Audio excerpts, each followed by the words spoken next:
વાત કરીશું ખેડાથી। ખેડાના નડિયાદમાં પ્રેમ સંબંધમાં માનસિક ત્રાસ અને ધમકી આપી મજબૂર કરવાના કેસમાં નડિયાદની સેશન્સ કોર્ટે મહત્વપૂર્ણ ચુકાદો આપ્યો છે।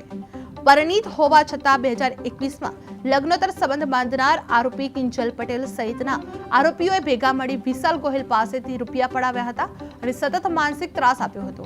આ ત્રાસના કારણે વિશાલ ગોહિલે પોતાના ઘરે સેલ્ફોસની દવા આપી લઈ આપઘાત કર્યો હતો અને કેસમાં સરકાર પક્ષે રજૂ થયેલા દસ્તાવેજી પુરાવાના આધારે કોર્ટ આરોપી કિંજલ પટેલને 5 વર્ષની સાદી કેદ તથા દંડની સજા ફટકારવામાં આવી છે।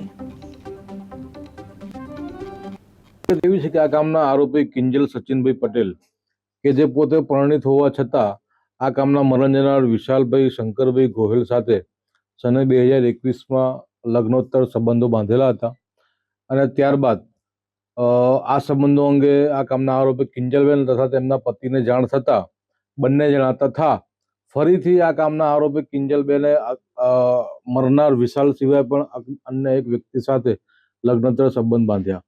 આ ત્રણેય આરોપીઓ ભેગા મળીને વિશાલભાઈ પાસેથી ટુકડે કરીને બ્લેકમેલ કરીને ₹1,80,000 પડાવી લીધા હતા અને ત્યારબાદ પણ ત્રણેય જણા મરનારને ત્રાસ આપ કરતા હતા। જે ત્રાસ સહન ન થતા મરનાર વિશાલભાઈ ગોહિલે તારીખ 14/9/2021ના રોજ પોતાના ઘરે ઝેરી દવા પી લીધેલી અને તેઓને તાત્કાલિક સિવિલ હોસ્પિટલમાં સારવાર માટે લઈ જતા તારીખ 15/9/2021ના રોજ સારવાર દરમિયાન તેમનું મોત નીપજેલું।